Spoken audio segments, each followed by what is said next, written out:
વિદ્યાર્થી મિત્રો, સ્વાગત છે આપ સૌનું YouTube ચેનલમાં. આની અગાઉના વિડિયો ધોરણ 12 પ્રકરણ 4 નિશ્ચાયક માં આપણે નિશ્ચાયકના ગુણધર્મોની મદદથી તેના ઉદાહરણ કઈ રીતે કર્યા હતા તે તમે સૌએ જોયું હતું. અત્યાર સુધી આપણે નિશ્ચાયક પ્રકરણની અંદર શું શું જોયું છે? તો અત્યાર સુધી આપણે નિશ્ચાયકમાં નિશ્ચાયક કેવો હોય એટલે કે નિશ્ચાયક હંમેશા કેવો હોય તો ચોરસ હોય, એટલે કે તેના હાર અને સ્તંભની સંખ્યા કેવી હોવી જોઈએ? નિશ્ચાયકની અંદર હંમેશા સમાન હોવી જોઈએ. ત્યારબાદ આપણે જોયું કે નિશ્ચાયકનું મૂલ્ય કઈ રીતે શોધી શકાય, એટલે કે જો 2 ક્રોસ 2 એટલે કે 2 હાર અને 2 સ્તંભ વાળો નિશ્ચાયક હોય, ત્યારબાદ 3 ક્રોસ 3 એટલે કે 3 હાર અને 3 સ્તંભ વાળો નિશ્ચાયક હોય તો તેનું કઈ રીતે મૂલ્ય શોધવું તે જોયું હતું. ત્યારબાદ આપણે નિશ્ચાયકના ગુણધર્મો જોયા હતા અને ગુણધર્મોમાં શું જોયું હતું તો કે તેની હાર અને સ્તંભ પરની જે પ્રક્રિયાઓ છે તે બધી પ્રક્રિયાઓ કરતા નિશ્ચાયકના મૂલ્યમાં શું ફરક આવે છે તે જોયું હતું. આજે આપણે જે બે ટોપિક જોવાના છે તે બે ટોપિક છે નિશ્ચાયકની મદદથી ત્રિકોણનું ક્ષેત્રફળ અને નિશ્ચાયકની મદદથી રેખાનું જે સમીકરણ છે તે કઈ રીતે મેળવવું. આપણે જે ત્રિકોણનું ક્ષેત્રફળ છે આપણે ધોરણ 10 માં જે આપણું પ્રકરણ હતું યામ ભૂમિતિ તેની અંદર કોઈ 3 શિરોબિંદુ આપેલા હોય તો તે 3 શિરોબિંદુની મદદથી કઈ રીતે ત્રિકોણનું ક્ષેત્રફળ શોધવું તે આપણે ધોરણ 10 ની અંદર અભ્યાસ કરેલો છે. હવે અહીંયા જે આપણે શોધવાનું છે નિશ્ચાયકની મદદથી જે ત્રિકોણનું ક્ષેત્રફળ તે આપણે જે યામ ભૂમિતિમાં જોયું હતું સમીકરણ તેના સમકક્ષ જ છે. તેનું એક બીજું સ્વરૂપ કહી શકાય જે અહીંયા આપણે જોવાનું છે તે. આવું કઈ રીતે થાય છે તો તે આપણે જે સમીકરણ છે તે જોઈ અને પછી તેનું જ્યારે સાદુરૂપ કરીશું તો તમને ખબર પડી જશે કે જે આપણે ધોરણ 10 માં ભણ્યા હતા તે જ સમીકરણ છે, પરંતુ લખવાનું જે સ્વરૂપ છે તે થોડુંક અલગ છે. કઈ રીતે તો તે જોઈએ આપણે.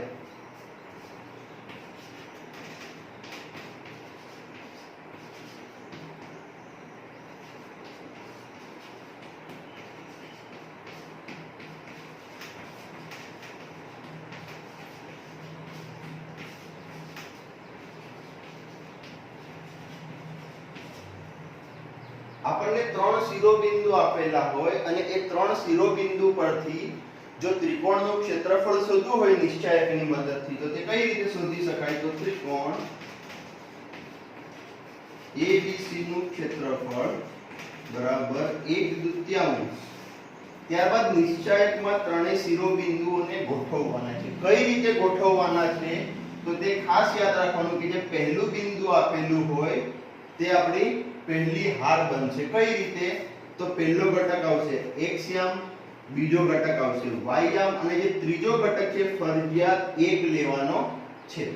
તે જ રીતે જે બીજી હાર આવશે એની અંદર b યામ આવશે એટલે કે x2 y2 1, ત્યારબાદ x3 y3 અને 1.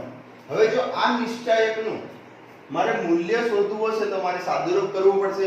આપણે આનું સાદુરૂપ પ્રથમ સ્તંભની મદદથી કરીશું. હવે જ્યારે પ્રથમ સ્તંભની મદદથી આપણે આનું સાદુરૂપ કરીશું તો શું થશે? 1/2 તો એમનો એમ જ રહેશે. ત્યારબાદ પહેલો ઘટક એટલે કે x1 અને x1 ની જોડે શું આવશે તો તેનો હાર અને તેનો એટલે કે તેનો સ્તંભ અને તેની હાર છોડીને જે ઘટક વચ્ચે આવશે તો શું આવશે? તે ઘટકો y2 1 y3 1. ત્યારબાદ બીજું x2 એટલે કે x2 જોડે તો કયું આવશે -x2 અને તેનો હાર અને તેનો સ્તંભ છોડી દે તો શું આવશે? y1 1 y3 1. આ રીતે આવશે. ત્યારબાદ જે અંતિમ છે x3 તો x3 જોડે કોણ આવશે? તો x3 જોડે આવશે આ ચાર ઘટક એટલે કે y1 1 y2 1. હવે જ્યારે આપણે આનું સાદુરૂપ કરીશું તો સાદુરૂપ કર્યા બાદ મને મળશે શું તો તે જોઈએ. જે 1/2 છે બ્રેકેટમાં શું આવશે તો x1 અને x1 ની જોડે શું આવશે? y2 ગુણ્યા 1 એટલે y2 માઈનસ y3 ગુણ્યા 1 એટલે y3 તો શું આવશે? y2 y3. ત્યારબાદ -x2 અને એની જોડે શું આવશે y1 y3 પ્લસ ત્યારબાદ x3, તો x3 ની જોડે શું આવશે y1 y2. હવે વિદ્યાર્થી મિત્રો તમે જોઈ શકો છો કે જે ત્રિકોણનું ક્ષેત્રફળ શોધવા માટેનું જે આપણું ધોરણ 10 ની અંદર સૂત્ર હતું તે સૂત્રમાં માત્ર ફરક શું હતો, તો તે સૂત્ર કેવું હતું તમને યાદ હોય તો 1/2 x1 બ્રેકેટમાં y2 y3, ત્યારબાદ અહીંયા માઈનસ નહોતું, અહીંયા શું હતું પ્લસ હતું, પરંતુ બ્રેકેટમાં શું હતું y3 y1 એવું હતું. તો અહીંયા જો આને ઉલટપલટ કરી દઈએ એટલે કે y3 આગળ લઈ લઈને y1 માઈનસ, અને જો આમાંથી માઈનસ કોમન કાઢી લઈએ તો અહીંયા આગળ શું થઈ જાય પ્લસ, તેવું જ થઈ જાય. એટલે કે આપણે જો સમજીએ તો આપણું જે આ સૂત્ર છે એને માત્ર કઈ રીતે લખ્યું છે, આ રીતે લખ્યું છે. એટલે કે શું ધોરણ 10 અને ધોરણ 12 ની અંદર જે બંને સૂત્રો આપણે જોયા તે બંને સૂત્રોમાં માત્ર શું છે તો ફરક છે તેના લખવામાં, એટલે કે તેના સ્વરૂપમાં ફરક છે. બાકી જો આ બંનેથી આપણે સૂત્ર જે ક્ષેત્રફળ જે શોધીશું ત્રિકોણનું, તો ક્ષેત્રફળ કેવું મળશે બંને સૂત્રથી સરખું જ મળવાનું છે. તો આ છે વિદ્યાર્થી મિત્રો નિશ્ચાયકની મદદથી ત્રિકોણનું ક્ષેત્રફળ. તો હવે આપણે યાદ રાખવાનું કે જો નિશ્ચાયકની મદદથી ત્રિકોણનું ક્ષેત્રફળ શોધવું હોય તો તમારે કયું સૂત્ર લખવાનું છે, તો આ સૂત્રનો ઉપયોગ કરવાનો છે. 3 યામ આપેલા હશે તમને, તે 3 શિરોબિંદુ અથવા તો યામ, તેની મદદથી આપણે ક્ષેત્રફળ શોધવાનું છે. અને તે ક્ષેત્રફળ કઈ રીતે શોધવાનું છે, તો તે ક્ષેત્રફળ શોધવા માટે આપણે આ રીતે નિશ્ચાયકની અંદર ઘટકોને ગોઠવી અને ત્યારબાદ તેનું સાદુરૂપ કરવાનું છે. હવે જોઈશું આપણે નિશ્ચાયકની મદદથી રેખાનું સમીકરણ.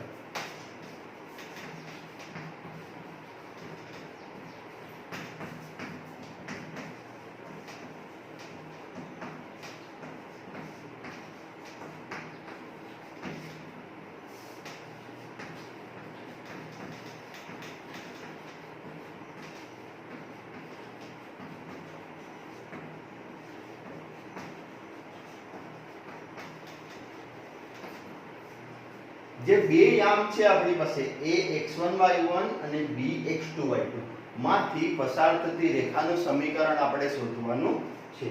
તો આપણે એવું માની લઈએ કે આ જે રેખા છે તે રેખા x અને y બે ચલની અંદર હોય, એટલે કે બે યામમાં હોય, તો આનું સમીકરણ કઈ રીતે બનશે, તો જે રેખાનું સમીકરણ મળશે આપણને તેને આપણે નિશ્ચાયકમાં લખીશું કઈ રીતે, તો જે પહેલી હાલ આની આવશે તે આવશે x y અને 1. કેમ x y 1, તો આપણને યાદ છે પહેલો ચલ x, બીજો ચલ y અને ત્રીજું શું હતું અચળ પદ. રેખા હોય તો તેની અંદર એક અચળ પદ હોય, એ અચળ પદ ના હોય ત્યારે તેની જગ્યાએ શું આપણે લખીએ છીએ શૂન્ય લખીએ છીએ. હવે આની અંદર જે બીજી હાલ છે તે બીજી હાલ બનશે જે પ્રથમ બિંદુ આપેલું છે તે, એટલે આના માટે શું આવશે x1 y1 1, ત્યારબાદ ત્રીજી હાર માટે x2 y2 1 અને આના બરાબર 0. તો વિદ્યાર્થી મિત્રો હવે તમે જોઈ શકો છો કે જે આપણા માટે ત્રિકોણનું ક્ષેત્રફળ માટેનું સૂત્ર હતું એ આ મળ્યું, અને જે રેખાનું સમીકરણ મળવા માટેનું જે સૂત્ર છે તે છે આ સૂત્રનો ઉપયોગ કરી અને આપણે હવે આની આગળના દાખલા ગણવાના છે. તો અહીંયા એક વસ્તુ તમારે ખાસ ધ્યાન રાખવાની છે કે આપણે જે ધોરણ 10 માં અભ્યાસ કર્યો છે ત્રિકોણના ક્ષેત્રફળ માટેના સૂત્રોનો અને અહીંયા અભ્યાસ કરવાના છે તે બંને લગભગ સમકક્ષ જ છે, પરંતુ ખાલી લખવાનું સ્વરૂપ જે છે તે લખવાનું સ્વરૂપ બંનેનું જુદું જુદું છે. હવે આપણે બંનેના ઉદાહરણ જોઈને સમજણ મેળવીશું કે તેના જે દાખલા ગણવાના છે તે કઈ રીતે ગણવાના છે. હવે વિદ્યાર્થી મિત્રો આપણે જોઈશું આપણે ટેક્સ્ટ બુકનું ઉદાહરણ નંબર 17 અને ઉદાહરણ નંબર 18. હવે ઉદાહરણ નંબર 17 એવું છે કે આપણી પાસે બિંદુઓ આપેલા છે 3 8 -4 2 અને 5 1. આ ત્રણે શિરોબિંદુઓમાંથી પસાર થતા ત્રિકોણનું ક્ષેત્રફળ આપણે શોધવાનું છે. તો આપણને ખબર છે તે રીતે જે ત્રિકોણનું ક્ષેત્રફળ શોધવું હશે તો ત્રિકોણનું ક્ષેત્રફળ, તો તેના માટેનું સૂત્ર શું હતું 1/2 અને નિશ્ચયકમાં કઈ રીતે લખવાનું હતું તો કે પ્રથમ બિંદુ આપ્યું હોય તેનો એક શ્યામ છે પહેલી હારનો પહેલો ઘટક એટલે કે 3, ત્યારબાદ બીજો ઘટક એટલે 8 અને 1. તે જ રીતે -4 2 1, ત્યારબાદ 5 1 1. હવે આનું સાદુરૂપ કરી લઈશું. તો સાદુરૂપ કરવા માટે 1/2 આપણે પ્રથમ હારનો ઉપયોગ કરીશું. જો પ્રથમ હારની મદદથી સાદુરૂપ કરવું હોય તો હવે તમે બધા સરળતાથી તેનું સાદુરૂપ કરી શકો છો. કઈ રીતે? તો 3, ત્યારબાદ તેનો સ્તંભ અને હાર છોડી દો તો શું આવશે? 2 1 1 1. ત્યારબાદ 8 નો એટલે કે -8, એનું શું આવશે? -4 1 5 અને 1.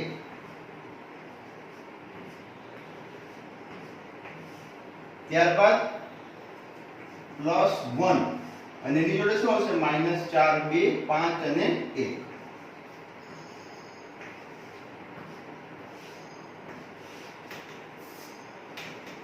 હવે આનું સાદુરૂપ કરી લઈશું. તો સાદુરૂપ કરવા માટે 3, એની જોડે શું આવશે કૌંસમાં? તો 2 એકા 2 ઓછા 1 એકા 1 એટલે 2 ઓછા 1 આ રીતે આવશે. ત્યારબાદ -8 અને એની જોડે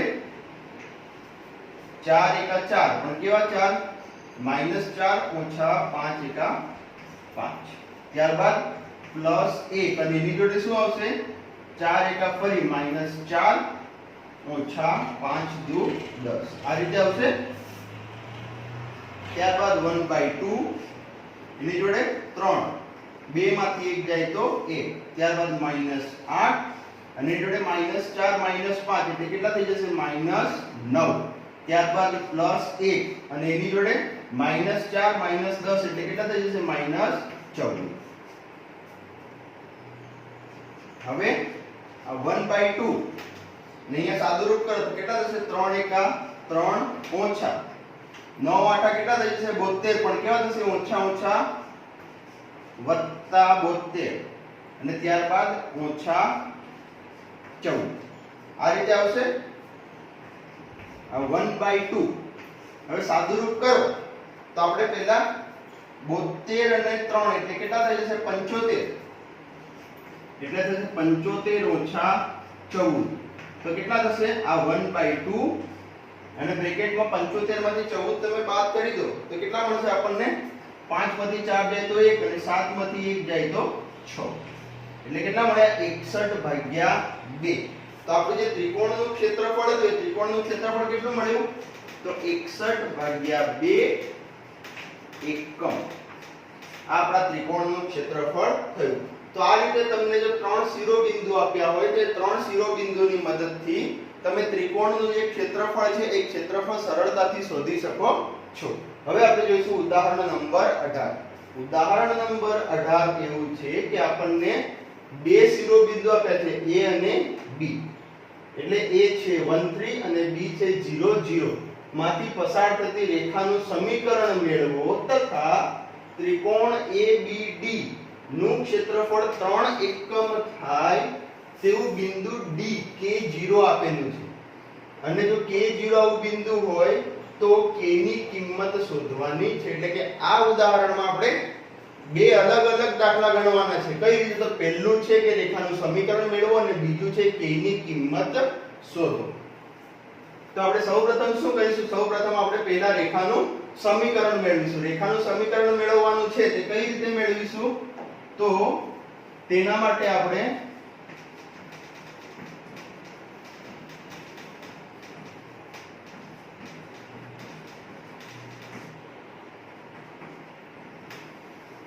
ખબર છે આપણને જે પહેલી હાર છે શું આવશે? તો પહેલી હાર આવશે xy1. ત્યારબાદ બીજી હાર શું આવશે? તો બીજી હાર માટે આપણને ખબર છે કે 1 3 અને 1 અને ત્રીજી હાર શું આવશે? તો 0 0 1 બરાબર 0. હવે આનું સાદુરૂપ કરી લઈશું. તો પહેલી હારની મદદથી સાદુરૂપ કરીશું તો શું થશે? x અને એની જોડે શું આવશે? આ ચાર ઘટક 3 1 0 અને 1 માઈનસ y અને એની જોડે શું આવશે 1 1 0 અને 1 અને છેલ્લે પ્લસ 1 અને એની જોડે શું આવશે 1 3 0 0 બરાબર 0. ત્યારબાદ સાદુરૂપ કરીએ તો શું થશે 3 એકા 3 ઓછા 1 ગુણ્યા 0 એટલે 0 માઈનસ y એની જોડે શું આવશે તેની જોડે આવશે 1 એકા 1 અને 1 ગુણ્યા 0 એટલે 0 થઈ જશે. ત્યારબાદ પ્લસ 1 અને એની જોડે 1 ગુણ્યા 0 ઓછા 3 ગુણ્યા 0 એટલે તો શું થઈ જશે બંને 0 થઈ જશે એટલે કે 0 ઓછા 0 બરાબર 0. હવે અહીંયા 3 ઓછા 1 એટલે કેટલા થાય 3 ઓછા 0 એટલે 3 અને અહીંયા શું લખાશે આને 3x. ત્યારબાદ 1 ઓછા 0 એટલે 1 ગુણ્યા માઈનસ y એટલે માઈનસ y જ રહેશે.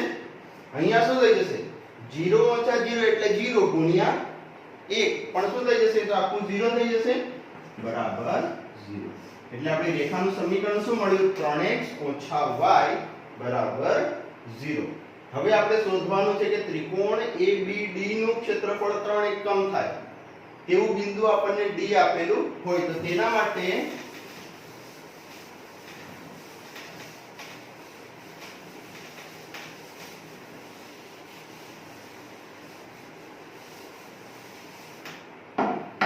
પહેલા તો ત્રણ બિંદુ આપણે લખી લઈએ. A બિંદુ કયું છે 1 3, ત્યારબાદ B છે 0 0 અને C એટલે કે આપણને D આપેલું છે. D બિંદુ આપેલું છે K 0. તેના માટે સૂત્ર મૂકી દઈશું. પહેલા તો ત્રિકોણ ABD નું ક્ષેત્રફળ બરાબર 1/2 કઈ રીતે લખીશું 1 3 1 ત્યારબાદ 0 0 1 ત્યારબાદ K 0 1 આ રીતે આવશે.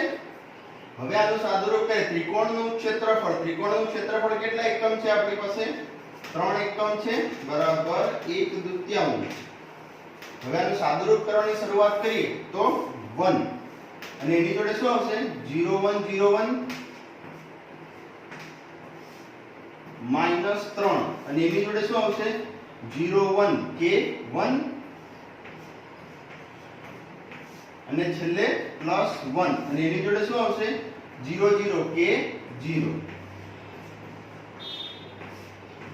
આ રીતે આવશે. હવે 1/2 છે અહીંયા બે ભાગાકારમાં જે સામે જતા રહેશે તો ગુણાકારમાં એટલે અહીંયા કેટલા થઈ જશે 3 દુ 6 બરાબર 1 અહીંયા 1 ઓછા 0 એટલે કે શું થઈ જશે આ તો 1 ગુણ્યા 0 અને ફરી 1 ગુણ્યા 0 એટલે આ તો આખું 0 થઈ જશે -3 આની જોડે 0 ગુણ્યા 1 એટલે 0 ઓછા k ગુણ્યા 1 એટલે k થઈ જશે.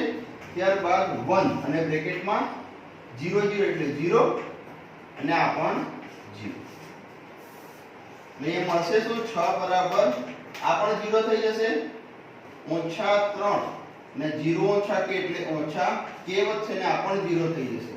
તો અહીં આપણને મળ્યું શું અંતમાં ઓછા ઓછા વત્તા 3k. હવે આપણને ખબર છે કે જો ત્રિકોણનું ક્ષેત્રફળ હોય તો ત્રિકોણનું ક્ષેત્રફળ કેવું મળે હંમેશા પ્લસ જ મળવાનું છે.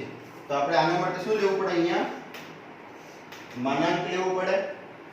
માનાંક લઈએ અને જો આપણે માનાંક છોડીએ તો આપણને ખબર છે કે માનાંક છોડવાથી જે સામેની કિંમત છે એ કિંમત બે અલગ અલગ ચિહ્નમાં એટલે કે કયા ચિહ્નમાં તો એક પ્લસમાં અને એક માઈનસમાં વિભાજિત થાય છે. એટલે જો આપણે આનું માનાંક છોડીએ તો શું થશે +or -6 બરાબર 3k. એટલે અહીંયાથી આપણને બે ભાગ મળી જશે. કયા કયા તો એક 3k બરાબર 6 और 3k બરાબર -6. તો અહીંયાથી શું થશે k બરાબર 6/3 એટલે k બરાબર મળશે 2 અને અહીંયા આગળ જઈએ તો શું થશે k બરાબર -6/3 એટલે k બરાબર અહીંયાથી મળી શકે -2. એનો મતલબ શું થયો કે એવું ત્રિકોણ ABD કે જેનું ક્ષેત્રફળ 3 એકમ થાય તેવું બિંદુ જો D હોય K0 તો k ની કિંમત શોધો તો k ની કિંમત શું મળી આપણને 2 પણ મળી અને -2 પણ મળી, તો એનો મતલબ કે d ના યામ શું થઈ જાય k0 છે એટલે 20 અથવા તો -20 એટલે આ જે d બિંદુ છે તેની બે શક્યતાઓ મળી. કઈ કઈ મળી? તો આપણે જવાબમાં લખી શકીએ કે બિંદુ d છે એ બિંદુ d કયું કયું હોઈ શકે? 20 પણ હોઈ શકે અને -20 પણ હોઈ શકે છે. તો આ તો વિદ્યાર્થી મિત્રો આપણું ઉદાહરણ નંબર 18. હવે જોઈશું વિદ્યાર્થી મિત્રો આપણું સ્વાધ્યાય 4.3 નો દાખલા નંબર 2. દાખલા નંબર 2 એવો છે કે જેની અંદર બતાવવાનું છે કે ત્રણ શિરોબિંદુ આપેલા છે a b અને c અને આ ત્રણેય શિરોબિંદુઓને આપણે સમરેખ બતાવવાના છે. ફરી આપણે ધોરણ 10 નું જે પ્રકરણ આપણું યામ ભૂમિતિ હતું તેનામાં એક વાત હતી. શું હતું? તો એનામાં એવું હતું કે જ્યારે કોઈ પણ ત્રિકોણનું ક્ષેત્રફળ શૂન્ય મળે તો તે શિરોબિંદુઓ છે તે શિરોબિંદુઓ કેવા કહેવાતા હતા? સમરેખ. તો તેના માટે આ ખાસ આપણે એક નોંધ યાદ રાખવાની છે. આ નોંધ તમે લખી શકો છો નોટબુકમાં. તો નોંધ શું છે? તો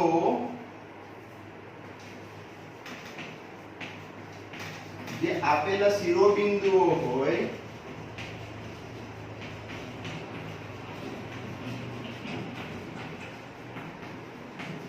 એ શિરોબિંદુઓ માટે જો ત્રિકોણનું ક્ષેત્રફળ શૂન્ય થાય, યાદ રાખો ખાસ, ક્ષેત્રફળ શું થવું જોઈએ? શૂન્ય થાય તો તે શિરોબિંદુઓ કેવા કેવા છે?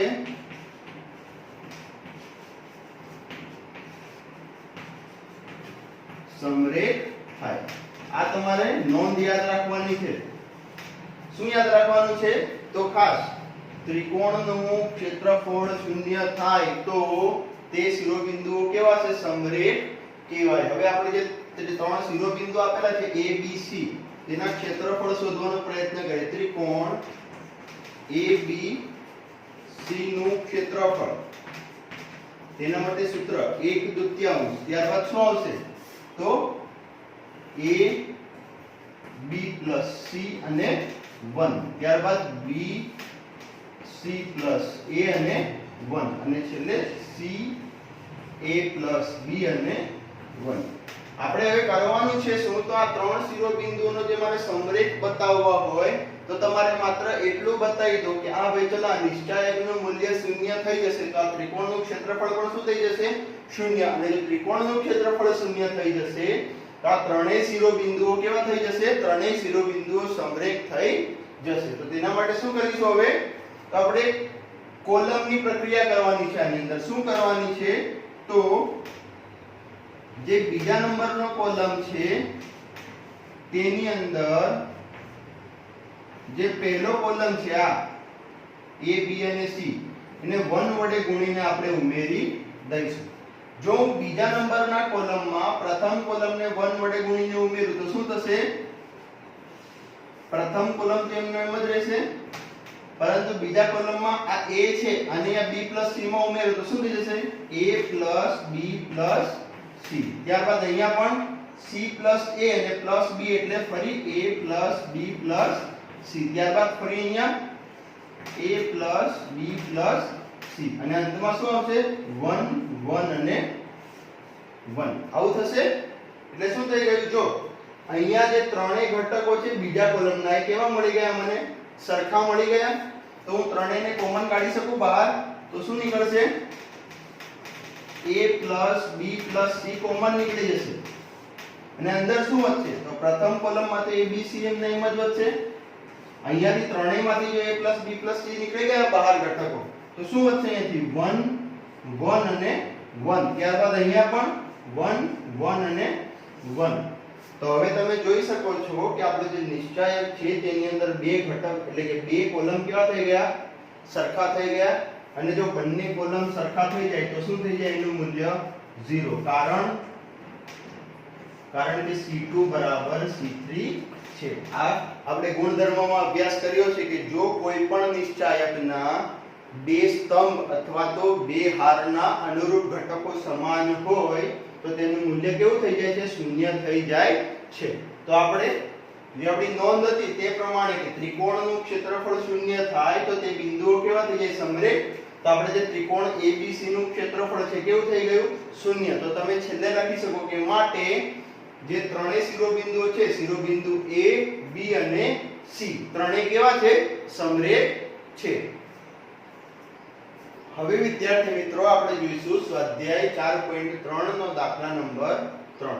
દાખલા નંબર 3 માં એવું આપેલું છે કે જો શિરોબિંદુ આપેલા છે K0 4 0 0 2 તથા બીજા શિરોબિંદુ આપેલા છે -2 0 0 4 અને 0 k. એટલે ત્રણ શિરોબિંદુઓની બે જોડ આપેલી છે અને આ બંને જોડ માટે એવું કીધું છે કે આ બંને જોડ વાળા ત્રિકોણનું ક્ષેત્રફળ જો 4 એકમ હોય તો k ની કિંમત શોધો. એટલે આપણે બંને જે જોડ છે એ બંને જોડ માટે અલગ અલગ આપણને જે છે એ ત્રિકોણનું ક્ષેત્રફળ મળવાનું છે.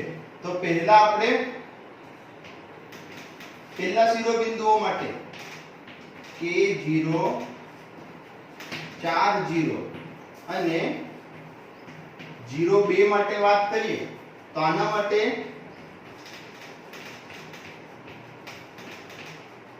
ત્રિકોણનું ક્ષેત્રફળ અને એનું સૂત્ર શું આવશે? 1/2. ત્યારબાદ શું આવશે? તો અહીંયાથી પહેલેથી ચાલુ કરીશું તો K0 1 ત્યારબાદ 4 0 1 અને 0 2 1 આ રીતે આવશે.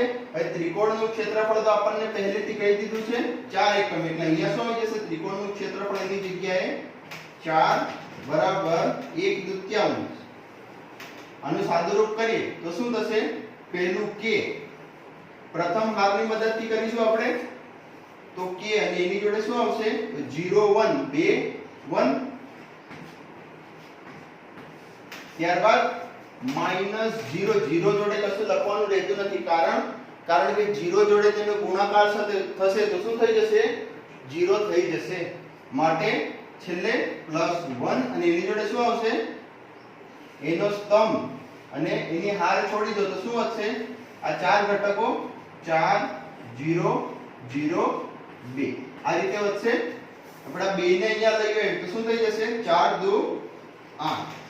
ત્યારબાદ અહીંયા અંદર શું વધશે? તો k બ્રેકેટમાં 1 ગુણ્યા 0 એટલે 0 ઓછા 2 એકા 2. -0 એટલે આ તો લખવાનો પ્રશ્ન રહેતો નથી. ત્યારબાદ +1 અને એની જોડે શું આવશે? 4 2 8 ઓછા 0 આ રીતે આવશે. અહીંયા શું વધશે? 8 બરાબર 0 ઓછા 2 એટલે ઓછા 2 અને ગુણ્યા k એટલે ઓછા 2k અને અહીંયા પ્લસ 8 ઓછા 0 એટલે 8 અને ફરી 8 એકા 8. હવે આપણે અગાઉના દાખલામાં જોયું હતું તે રીતે આને માનાંક આવશે. કારણ કે ત્રિકોણનું ક્ષેત્રફળ એટલે કે જે ક્ષેત્રફળ વસ્તુ છે તે કોઈ દિવસ માઈનસ હોઈ શકે નહીં. એટલે અહીંયા માનાંક હોવો ફરજિયાત છે. હવે માનાંક છોડીશું તો આનો બે ભાગમાં વિભાજિત થઈ જશે. કયા કયા? તો +or -8 એટલે અહીંયાથી શું મળશે આપણને? આવું મળશે ને કે +or -8 બરાબર -2k + 8 આવું થશે. એટલે આને લખીશું તો -2k + 8 બરાબર 8 અથવા તો -2k + 8 બરાબર -8 આ રીતે આનું વિભાજન થશે. હવે અહીંયા જો +8 અને આ બાજુ પણ +8 એટલે બંને તો કેન્સલ આઉટ થઈ જશે. તો વચ્ચે શું? -2k બરાબર 0 એટલે શું થઈ જશે? અહીંયાથી k બરાબર -2 છેદમાં જશે તો 0 એટલે કે એક કિંમત આપણને શું મળી? અહીંયાથી k બરાબર 0. ત્યારબાદ અહીંયા -2k 8 સામે જતા રહેશે તો -8 -8 એટલે શું થઈ જશે? -2k બરાબર -16 અને બંને બાજુ ઓછા એટલે વત્તા તો k બરાબર શું થઈ જશે? 16/2 એટલે કેટલા મળી જશે? k બરાબર 8. તો જે પહેલા નંબરનો કેસ હતો કે K0 4 0 ને 0 2 ત્રિકોણ વાળા એટલે કે શિરોબિંદુ વાળા ત્રિકોણનું ક્ષેત્રફળ 4 એકમ હોય તો k ની કિંમત શોધો. તો આ પહેલા કેસ માટે k ની કિંમત શું મળશે? k બરાબર 0 અને k બરાબર 8. હવે આપણે જે બીજો કેસ છે તેની ચર્ચા કરીએ. તો બીજા કેસ માટે જે શિરોબિંદુઓ છે કયા કયા છે? -2 0 0 4 અને 0 k। તો આના માટે ત્રિકોણના ક્ષેત્રફળનું સૂત્ર મૂકીશું તો જે ત્રિકોણનું ક્ષેત્રફળ મળશે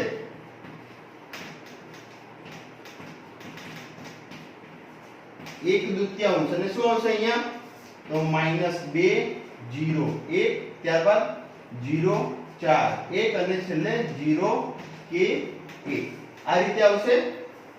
હવે જે ત્રિકોણનું ક્ષેત્રફળ એનું સાદુરૂપ કરીશું અને ક્ષેત્રફળ શું આપેલું છે આપણું 4 એકમ એટલે આની જગ્યાએ શું આવી જશે 4 બરાબર 1 દુત્યાંશ। સાદુરૂપ કરવાનું શરૂઆત કરીએ તો શું થશે અહીંયાથી -2 એનો હાર અને સ્તંભ છોડી દો તો -2 જોડે શું આવશે 4 1 k અને 1 આ રીતે આવશે। ત્યારબાદ બીજો ઘટક લઈએ તો -0 તો એની સાથે તો કશું લખવાનું રહેતું નથી કારણ કે 0 છે અને એની જોડે ગુણાકાર થશે તો શું થઈ જશે તો 0 થઈ જવાનો છે। ત્યારબાદ છેલ્લે +1 અને એની જોડે શું આવશે 0 4 0 k ફરી આ બે આ બાજુ આવી જશે તો થઈ જશે 8 ત્યારબાદ અહીંયા શું થશે તો -2 અને એની જોડે 4 એકા 4 ઓછા k આ રીતે આવશે। ત્યારબાદ અહીંયા શું થઈ જશે તો -0 એટલે આ તો 0 થઈ જશે અને છેલ્લે +1 અને એની જોડે k ગુણ્યા 0 એટલે 0 ઓછા 4 ગુણ્યા 0 એટલે ફરી 0 તો અહીંયા ફાઇનલી આપણને મળશે શું આ -2 અંદર ગુણવા પડશે આપણને 4 ઓછા k છે એટલે તો -2 અંદર ગુણો તો -2 ગુણ્યા 4 એટલે ફરી -8 અને આ છે માઈનસ અને માઈનસ એટલે +2k ત્યારબાદ અહીંયા 0 ઓછા 0 એટલે 0 થઈ જશે એટલે મળવાનું કશું ત્યાંથી છે નહીં એટલે એને ફરી આનો માનાંક આપ્યો છે। આપણે જો માનાંક છોડીશું તો માનાંક છોડ્યા બાદ શું મળશે અહીંયાથી જે 8 છે એ ±8 મળશે બરાબર -8 +2k। તો ફરી અગાઉના દાખલાની જેમ જ આમાં પણ બે અલગ અલગ k ની કિંમતો મળશે। શું મળશે પહેલા તો +8 માટે લઈએ તો 2k અહીંયાથી જે -8 + 2k છે એને આપણે ફેરવીને લખી દે તો શું થઈ જશે 2k - 8 એટલે 2k - 8 બરાબર અહીંયાથી એકવાર +8 અને ફરી 2k - 8 બરાબર -8 આવું થઈ જશે। આ જે -8 છે એ -8 ને આપણે જો સામે લઈ જઈએ તો શું થઈ જશે +8 એટલે 2k બરાબર 16 થઈ જશે 8 + 8 એટલે k બરાબર શું થઈ જશે 16 ભાગ્યા 2 એટલે k બરાબર 8 મળશે। અહીંયા હવે -8 બંને બાજુ છે તો બંને કેન્સલ આઉટ થઈ જશે એટલે 2k બરાબર શું મળશે ફાઇનલી 0 એટલે k બરાબર કેટલા મળશે અહીંયાથી જતા રહેશે તો 0 એટલે આના માટે પણ શું મળ્યું k બરાબર 8 અને k બરાબર 0। તો જે પહેલો કેસ હતો એનામાં આપણને k બરાબર 0 8 મળ્યા હતા અને બીજા કેસ માટે k બરાબર 8 0। તો આ તો આપણો સ્વાધ્યાય 4.3 નો દાખલા નંબર 3 આપણો સ્વાધ્યાય 4.3 નો દાખલા નંબર 4 દાખલા નંબર 4 માં એવું છે કે નીચે આપેલા શિરોબિંદુઓ માટે રેખાનું સમીકરણ મેળવો। બે શિરોબિંદુઓ અલગ અલગ આપણને આપેલા છે। પહેલામાં આપેલું છે 1 2 અને 3 6 ત્યારબાદ 3 1 અને 9 3 આ બંને શિરોબિંદુઓની જોડ માટે તેનામાંથી પસાર થતી રેખાનું સમીકરણ આપણે મેળવવાનું છે। તો રેખાના સમીકરણ માટે આપણને ખબર છે કે શું આવશે નિશ્ચાયકમાં આપણે લખવું પડશે। કઈ રીતે લખીશું તો પહેલો હાર આવશે x y 1 આ તો કમ્પલસરી આવશે જ પહેલી વાર ગમે ત્યારે તમને શિરોબિંદુ આપેલા હોય આ રીતે બે જોડમાં અને તે શિરોબિંદુઓમાંથી પસાર થતી રેખાનું સમીકરણ મેળવવું હોય તો તે સમીકરણ માટે આપણે પ્રથમ હાર તો કમ્પલસરી શું આવશે x y 1 ત્યારબાદ બીજી હાર માટે આ શિરોબિંદુઓ લઈશું એટલે 1 2 1 ત્યારબાદ 3 6 1 અને એના બરાબર 0। હવે આનું સાદુરૂપ કરીશું તો સાદુરૂપ આપણે પ્રથમ હારની મદદથી તો x એની જોડે શું આવશે આ ચાર ઘટક આવશે 2 1 6 1 ત્યારબાદ -y અને એની જોડે શું આવશે 1 1 3 અને 1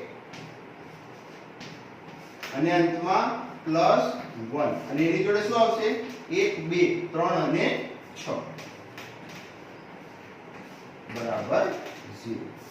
હવે આનું સાદુરૂપ કરીશું તો x એની જોડે શું આવશે 2 એકા 2 ઓછા 6 એકા 6 ત્યારબાદ ઓછા y અને એની જોડે 1 એકા 1 ઓછા 3 એકા 3 ત્યારબાદ +1 અને એની જોડે 6 એકા 6 ઓછા 3 2 6 બરાબર 0.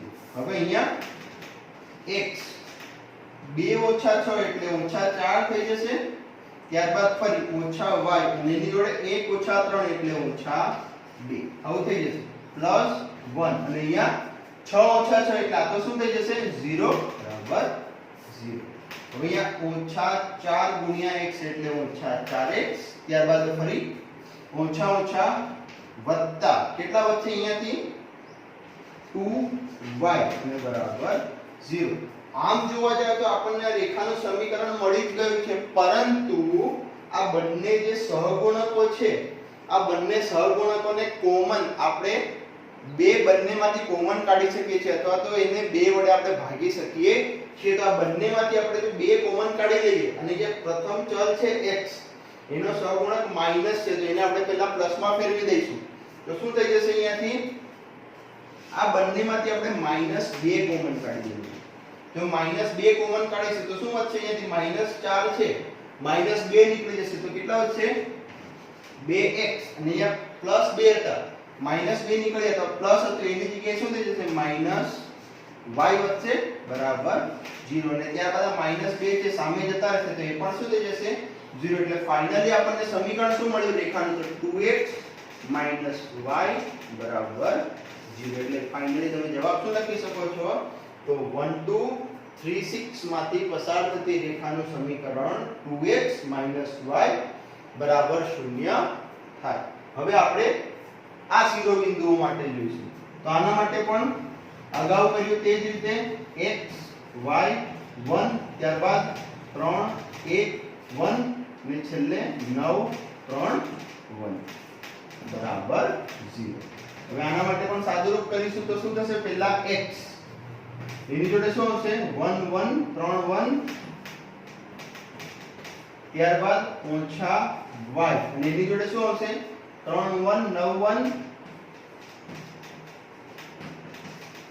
ત્યારબાદ છેલ્લે 1 અને એની જોડે શું આવશે 3 1 9 3 બરાબર 0. હવે આનું સાદુરૂપ તો x અને એની જોડે શું આવશે 3 એકા 3 ઓછા 1 એકા 1 ત્યારબાદ -y અને એની જોડે શું આવશે 3 એકા 3 ઓછા 9 એકા 9 ત્યારબાદ +1 અને એની જોડે 3 તરી 9 ઓછા 9 એકા 9 બરાબર 0. હવે અહીંયા x 3 માંથી 1 જાય તો કેટલા વધશે 2 ઓછા y અને અહીંયા 3 ઓછા 9 એટલે કેટલા વધશે ઓછા 6 ફરી +1 9 ઓછા 9 એટલે આ તો 0 થઈ જશે. તો ફરી અહીંયાથી શું વધશે તો 2x ઓછા ઓછા વત્તા 6y બરાબર 0. જે રીતે અહીંયાથી આપણે -2 કોમન કાઢ્યા હતા તે રીતે અહીંયાથી તમે કેટલા કોમન કાઢી શકો છો 2 અને બ્રેકેટમાં કેટલા વધશે અહીંયાથી 2 નીકળી ગયા તો માત્ર x અહીંયાથી 3y બરાબર 0. તો કેટલા વધ્યા અહીંયાથી x 3y બરાબર 0 આ વધશે કારણ તો 2 અહીંયા સામે છેદમાં જતા રહેશે એટલે 0 ના છેદમાં 2 એટલે શું થઈ જશે 0. તો આ તો આપણો સ્વાધ્યાય 4.3 નો દાખલા નંબર 4 કે જેની અંદર બે જોડ આપેલી હતી શિરોબિંદુઓની અને તેમાંથી પસાર થતી રેખાનું સમીકરણ આપણે મેળવવાનું હતું. તો પહેલા માટે શું મળ્યું સમીકરણ 2x y બરાબર 0 અને બીજા માટે શું મળ્યું તો x 3y બરાબર 0. તો વિદ્યાર્થી મિત્રો આજના ટોપિક કયા હતા તો આજના ટોપિકમાં આપણે જોયું કે જ્યારે ત્રિકોણ માટે ક્ષેત્રફળ શોધવાનું હોય અથવા તો બે શિરોબિંદુઓમાંથી પસાર થતી રેખાનું સમીકરણ મેળવવાનું હોય તો તે બંનેમાં આપણે નિશ્ચયકનો ઉપયોગ કઈ રીતે કરી શકીએ છીએ અને નિશ્ચાયકની મદદથી આપણે ત્રિકોણનું ક્ષેત્રફળ અને રેખાનું સમીકરણ જે છે તે કઈ રીતે મેળવી શકીએ છીએ। તો વિદ્યાર્થી મિત્રો, આશા રાખું છું કે આજના વિડીયોમાં આપ સૌને સમજણ પડી હશે। જય હિન્દ।